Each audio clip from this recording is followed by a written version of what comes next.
아멘. 하나님 말씀 봅니다. 요한복음 12장 12절부터 19절까지 말씀입니다.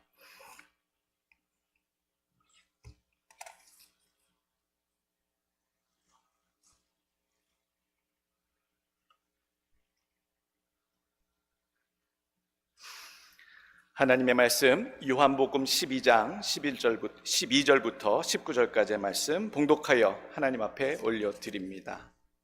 그 이튿날에는 명절에 온 큰 무리가 예수께서 예루살렘으로 오신다는 것을 듣고 종려나무 가지를 가지고 맞으러 나가 외치되 호산나 찬송하리로다. 주의 이름으로 오시는 이 곧 이스라엘의 왕이시여 하더라.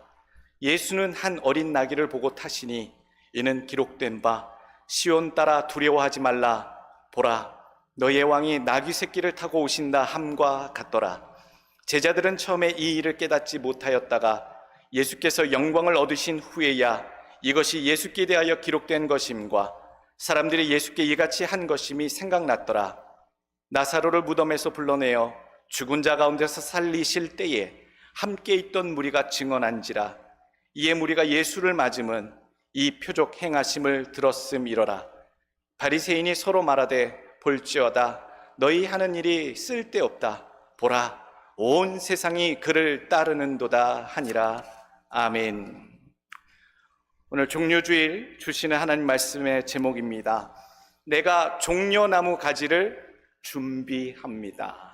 오늘 말씀을 준비하면서 제목을 삼았습니다. 많은 분들이 착각하시더라고요. 부활주일, 앞주일은 고난주일이다라고 얘기하시는 분이 있는데 어느 기독교에서도 고난주일이라고 표현하는 표현은 없습니다. 종려주일이 맞습니다. 종려주일, 주님께서 고난받으셨던 그 한 주간의 기간을 고난주간이라고 부르고요. 그 한 주일, 부활주일 바로 앞에 고난의 주간이 시작되는 그 주일은 종려주일이 맞습니다. 잘못된 표현이 아니길 바랍니다.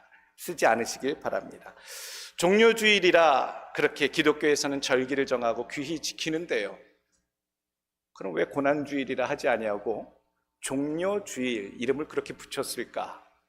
종려주일이라 이름을 붙인 것은 바로 종려나무 가지에서 그 기원을 했다라고 합니다.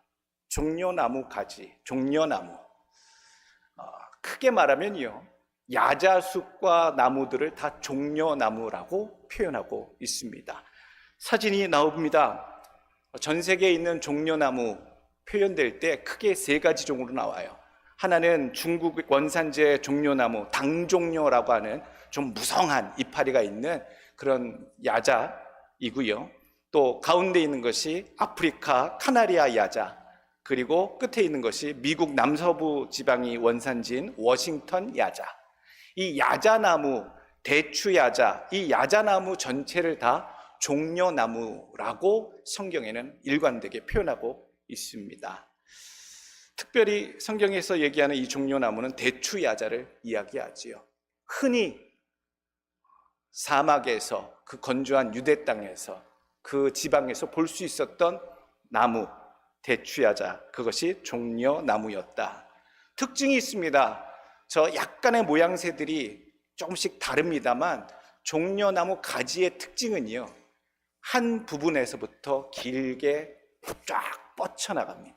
그래서 빛이 한 곳에서 멀리 사방으로 올곧게 퍼져나감 같이 그 잎가지가 빛의 퍼짐 현상처럼 가지가 있다. 그래서 빛을 상징하는 종려나무 가지다라고 이야기들 하기도 합니다. 그래서 승리를 상징하는 나뭇가지, 그리고 더 나아가서는 이 종려나무에 대해서 유대인들은 몰입화해서 이 종려나무가 바로 우리 같은, 우리를 상징하는 나무가 종려나무다라고 많이 표현하기도 했습니다. 실제로 구약 성경에 보게 되면요, 에스겔서 이 40장 26절 보게 되면 또 그리고 올라가는 7층기가 있고 그 안에 현관이 있으며 또 이쪽 저쪽 문 벽 위에 종려나무를 새겼으며 라고 하는 구약의 예언의 말씀이 나옵니다. 에스겔의 환상 가운데 나와요. 하나님의 천상의 성전에 새겨질 나무가 바로 종려나무다라고 그렇게 환상의 내용이 기록되어 있습니다. 종려나무 자체가 유대민족이다라고 하는 그런 의미가 상당히 강하지요.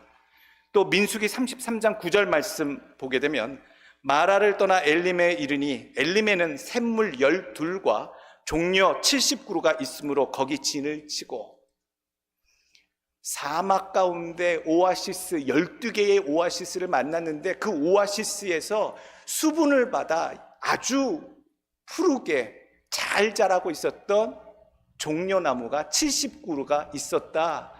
그것을 발견할 때서부터 상징적인 의미로서 모진 광야와 같은 삶을 살아가는 이스라엘 백성에게 샘물 곁에 서 있는 저 종려나무와 같은 존재들이 되게 하옵소서라고 하는 그들의 보이지 않는 바램들이 민족적인 바램으로 염원으로 올곧게 이어져 왔다라는 얘기지요.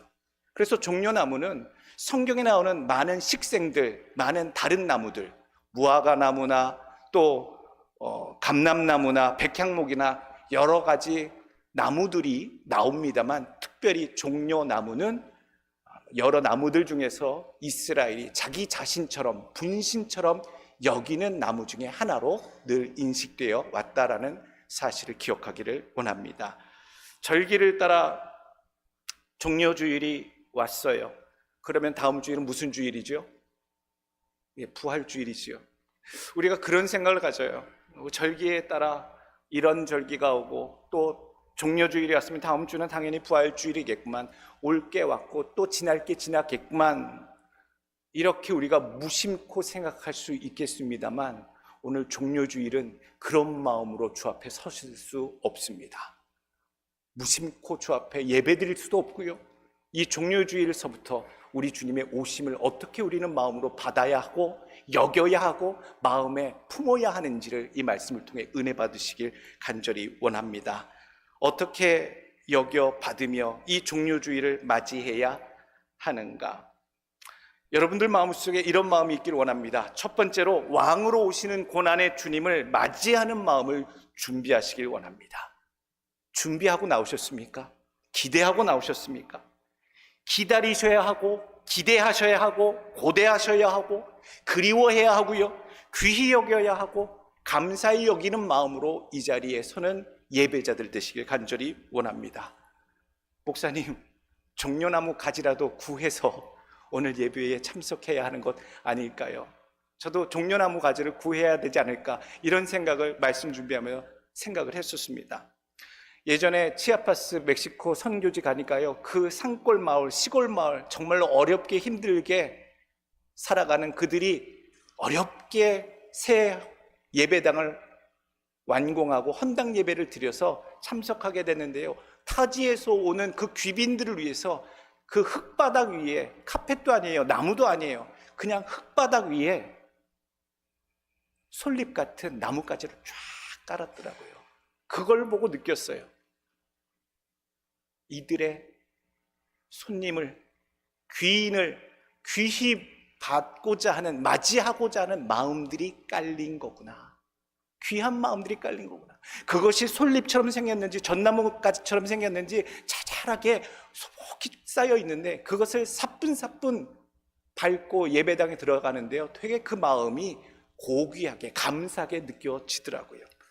오늘 구세주를 맞이하는 자의 마음이 담겨야 되는 것, 오늘 종려나무 가지는요, 예수님이 입성하실 때 주님 밟고 오시옵소서 라고 밑에 깔아둔 물건 중에 하나입니다. 바로 구세주를 맞이하는 자의 마음이 담긴 증표라는 얘기지요. 예수를 맞이하는 고귀한 마음의 표현이 종려나무 가지가 된 줄로 믿으시길 바라겠습니다. 현대적인 의미로 예수님이 다시 오신다면 이제 종려나무 가지 또 준비해야 할까? 주님이 우리 교회에 임재하셔서 오신다 한다면 우리는 어떤 걸 깔아드릴까? 현대적으로 여러분, 귀인이 오셨을 때 종려나무 깔아드리는 곳은 없습니다. 뭘 깔아드려야 될까요? 저는 레드카펫. 레드카펫. 우리가 이 땅에서 가장 지도자나 타국의 귀인이 올 때에 그 나라의 최고의 예우를 갖춰, 의전을 갖춰 그 앞에 깔아드리는 것이 무엇인가 할 때 다 레드카펫이잖아요. 그 레드카펫을 가장 귀히 여기는데 그것을 저 끝에서부터 이 끝까지 깔아드려야겠구나라는 마음을 생각했습니다. 귀한 주를 맞이하며 그런 마음, 무엇이라도 해드리고자 하는 맞이하는 마음, 버선발로라도 뛰어나가고 싶은 그런 마음으로 준비하는 그 어떤 것이라도 우리는 주를 위해 이 종료주일날 준비해야 할 줄로 믿습니다. 모자란 마음도 안 됩니다. 요번에 보니까요, 지난달에 미국의 국무장관이 캐나다에 방문을 했을 때 비 오는 날 공항에서 의전대로 깔려졌어야 되는 긴 레드카펫, 비가 오는 중에서도요, 긴 레드카펫이 아니라 짧은 물이 고여있는 웅덩이까지만 달랑 닿아 있는 짧은 카펫을 깔려있는 것이 해외 토픽이 됐어요. 그만큼 각 나라 간에 이슈가 있었잖아요. 캐나다와 미국 간의 관계가 예전 같지 않아서 그런 박대를 받아 국무장관이 내려오는 그 의전 자리에 아주 짧은 레드카펫을, 질펀하게 물에 젖은 레드카펫을 비 오는 중에 짧게 준비했다. 이것이 어떤 의미인가가 기사거리로 났어요. 우리가 준비하는 마음의 레드카펫, 주님이 오시는 이 귀한 종료주일, 우리가 어떤 마음으로 준비할까? 레드카펫보다 더 귀한 것, 더 긴 것, 더 소중한 것으로 주님 앞에 마음으로 깔아드릴 수 있는 여러분들 되시길 간절히 소원합니다. 오늘 보니까요, 종려나무까지만 깐 게 아니에요. 무엇도 깔았느냐? 오늘 마가복음 11장과 마태복음 21장 보게 되면, 마태복음 21장 7절 말씀 보게 되면, 나귀와 나귀 새끼를 끌고 와서 자기들의 겉옷을 그 위에 얹음에 예수께서 그 위에 타시니 무리의 대다수는 그들의 겉옷을 길에 펴고 다른 이들은 나뭇가지를 베어 길에 펴고, 그 나뭇가지가 종려나무였겠지요. 근데 또 종려나무 외에도 그들이 땅에 깐 것이 무엇이었다? 그들의 겉옷, 자기의 옷. 그 자기의 옷을 아까워하지 아니하고 더러워질 것을 생각하지 아니하고 주님 오시는 그 길에 깔았다. 또 누가복음 19장 36절 보게 되면 가실 때에 그들이 자기의 겉옷을 길에 펴더라. 거기는 종려나무라는 표현은 안 나오고요, 그냥 겉옷을 깔아드렸다라고 표현하고 있습니다. 그러니 오늘 우리가 주의 전에 나오고 주의 오심을 우리가 기다리고 맞이하는 자의 마음이 어떤 것이어야겠느냐? 굳이 종려나무는 아니어도 상관이 없습니다. 그것이 종려나무 가지와 같은 것이 되든 겉옷과 같은 것이 되든 주님이 오실 때에 우리는 주님 앞에 무엇인가 마음으로 참으로 준비되고 고귀한 마음으로, 더 중요한 것은 그들이 입성하시는 예수님을 향해 품었던 그 기대감, 고마워함, 귀히 여기는, 깔아드리는 그 마음, 자기의 겉옷까지도 아끼지 아니하고 그렇게 환대하고 맞이하겠다라고 하는 그들의 마음을 품고 오늘 종료주일 예배를 드리시길 간절히 원합니다. 오면 오는가 가면 가는가 그렇게 여기지 않았으면 좋겠습니다. 우리 한국인들은요, 원래 그런 심성이 아니더라고요. 김소월 시인의 진달래꽃 생각이 났습니다. 그래서 본문을 잠깐 캡처했는데요, 나보기가 역겨워 가실 때에는 말없이 고이 보내드리우리다. 영변의 약산 진달래꽃 아름따다 가실 길에 뿌리우리다. 가시는 걸음걸음 놓인 그 꽃을 사뿐히 지려밟고 가시옵소서. 나보기가 역겨워 가실 때에는 죽어도 아니 눈물 흘리우리다. 하다못해 사랑하는 사람이 내 곁을 떠나가는 상황에서도요, 미워하지 않습니다. 원망하지 않습니다. 마지막까지도 한결같은 마음으로 꽃을 뿌려서 그 꽃을 기분 좋게 나를 잊지 마시고 지려밟고 가달라고 하는 정말로 꽃 같은 심정의 한국인들입니다. 그렇다면 우리들 마음속에 가시는 님까지도 이렇게 챙겨드리는 마음이 있다면, 나를 구원하러 오시는, 나를 생명을 주시려 오시는 그 고귀한 님이, 예수님이 내 삶에 오실 때에 여러분 더 꽃보다도 더 귀하고 레드카펫보다 더 귀하고 종려나무 가지보다도 내 겉옷보다도 더 고귀한 준비된 마음으로 주님 맞이하시는 종료주일 되시길 축원합니다. 오늘 두 번째 주시는 교훈의 말씀은요, 겸손으로 오신 주님을 주목하시길 원합니다. 참으로 희한한 모습이지요. 다들 예루살렘 성으로 들어오는 예수님을 왕으로 여겼어요. 우리를 해방해 주실 분, 우리를 구원해 주실 분, 곧 왕이 되실 분으로 여겨 왕처럼 여겨 받았는데 예수님은 결단코 왕처럼 들어오시지 않으십니다.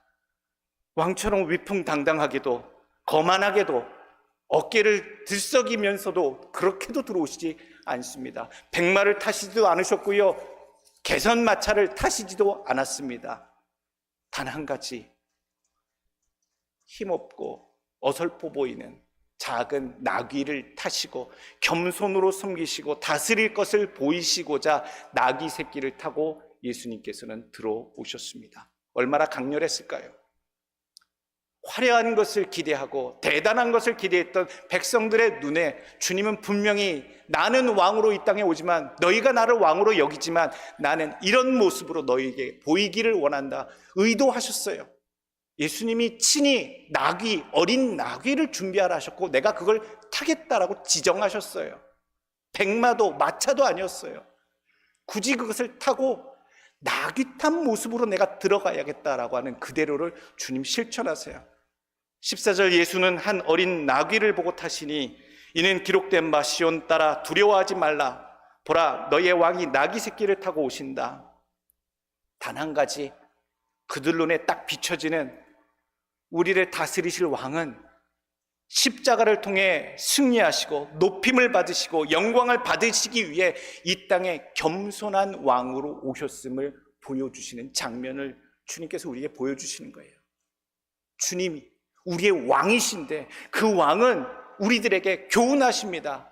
내가 왕이지만 이 땅의 이 귀한 일, 십자가의 구원의 사역, 너희를 구원하고 해방하기 위해서 왕처럼 위풍당당하게가 아닌 겸손의 모습으로 너희를 섬기려, 이 일을 감당하려 왔음을 주님은 그렇게 왕이시면서 보여주셨습니다. 그래서 그의 오심을 보는 모든 구원에 이르기를 바라는 자는 마음에 겸손하셔야 될 줄로 믿습니다. 또 주님의 오심이 2000년 전에 베들레헴 말구유에, 그 어린아이가 말구유에 태어나심을 기억하는 자마다 겸손으로 오신 것도 기억해야 될 줄로 믿습니다. 이 땅에 오시는 그 처음 순간도, 그리고 왕으로 추대받으면서 여겨지면서 예루살렘 성으로 들어오는 그 순간조차도 주님께서는 철저하게 겸손한 모습으로 왕이시면서도 그렇게 백성들에게 보여주심을, 왕의 겸손을 보고 따라 배워 살아야 될 줄로 믿습니다. 겸손한 왕에게 속한 자는요, 겸손한 백성밖에 없습니다. 우리 성도들은 모두 다 겸손하시길 원하고요, 교만한 자들은 없길 원합니다. 완고한 자들은 없기를 원합니다.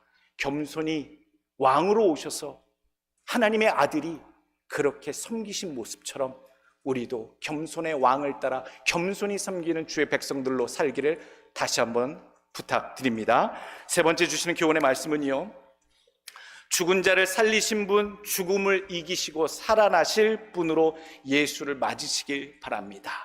오늘 종료주일, 또 예루살렘 입성을 하신 예수님을 사람들이 많이 알고 찾아왔는데 그 알게 된 계기가 있어요. 그분이 성에 들어오신 다음에 그분이 어떤 분? 사람 살리신 분. 얼마 전에 죽은 나사로, 우리들 그거 잘 알잖아.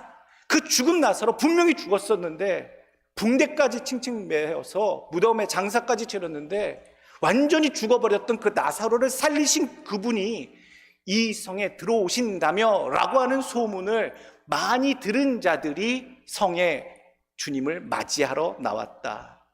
우리는 어떤 마음으로 주님을 기대하고 여기며 주의 십자가를 짊어지고 입성하심을 받아야 할까? 어떤 마음과 어떤 기대를 품고 주 앞에 나와야 할까? 예루살렘 성에 입성하는 예수님 바라보면서 어쩌면 사람들이 많은 생각을 했을 겁니다. 곧 저분이 우리를 구원하시겠지? 곧 저분이 우리 문제를 해결해 주시겠지? 곧 저분이 뭔가 우리를 다스리시며 새로운 왕이 되시겠지라고 하는 저마다의 생각들이 있었을 텐데, 그 많은 생각들 중에 분명히 우리가 생각해야 할 생각이 있어요. 우리를 살리실 분, 그리고 죽음을 이겨내시고 승리하실 분, 그 사실을 명심하며 받으시길 간절히 원합니다. 요한계시록 7장 9절 말씀, 이 일 후에 내가 보니 각 나라와 족속과 백성과 방언에서 아무도 능히 셀 수 없는 큰 무리가 나와 흰옷을 입고 손에 종려나무 가지를 들고 보좌 앞과 어린 양 앞에 서서, 종려나무 가지를 들고 설 때의 그 심정, 그 준비하는 마음, 똑같은 마음으로 주님 오시는 그날에 여러분들 서시길 간절히 원합니다. 18절 말씀 그렇게 나오잖아요. 이에 무리가 예수를 맞음은 이 표적 행하심을 들었음이더라. 이 표적 행하심, 입성하시는 예수님을 맞으러 온 수없이 많은 사람들의 이유의 하나는 요한복음 오늘 12장 앞에 있는 11장에 나오는 나사로를 살린, 죽은 자를 살린 그 이야기, 소문을 많이 들은 자들이 죽은 자를 살리신 그분을 보기 위해 나왔다라는 사실이에요. 그래서 17절 말씀, 요한복음 12장 9절부터 17절 18절, 유대인의 큰 무리가 예수께서 여기 계신 줄 알고 오니 이는 예수만 보기 위함이 아니요 죽은 자 가운데서 살리신 나사로도 보려 함이로라. 나사로 때문에 많은 유대인이 가서 예수를 믿음이로라. 17절, 나사로를 무덤에서 불러내어 죽은 자 가운데서 살리실 때에 함께 있던 무리가 증언한지라. 이에 무리가 예수를 맞음은 이 표적 행하심을 들었음이로라. 오늘 예루살렘에 입성하시는 예수님을 향한 많은 생각들, 다시 우리 곁에 오실 예수님을 향해서 우리가 생각할 수 있는, 품을 수 있는 많은 생각들이 각기 다를 수 있습니다만, 오직 한 가지 먼저 생각해야 할 것, 많은 자들이 주님의 오심을 바라보고 나왔던 그 많은 생각 중에 하나는 죽은 자를 살리시는 분, 그리고 죽음에서 다시 살아나 죽음을 이기시는, 승리하시는 삶을 보여주시고 우리에게 허락해 주실 분으로 그들이 생각하며 주를 맞이했음을, 똑같은 생각과 맞이함으로 우리가 주의 오심을 준비하는 자들이 되시길 간절히 원합니다. 죄의 저주도요, 죽음의 공포도요, 죽음이 두려우십니까? 오늘 내일 할 것 같아 두려우십니까? 죽어도 살리시잖아요. 우리에게 있어서 죽음 자체가 아무런 의미가 없어요. 잠시 잔다 표현하신 것이잖아요. 죽음을 이기시고 다시 살아 승리의 부활을 약속하신 주님, 그 주님이 우리에게 오늘 이 기점, 오늘 이 절기의 의미를 담아 우리의 삶에, 우리의 마음에, 우리 중심에 오신 줄로 믿으시는 여러분들 되시길 축원합니다. 기도하겠습니다.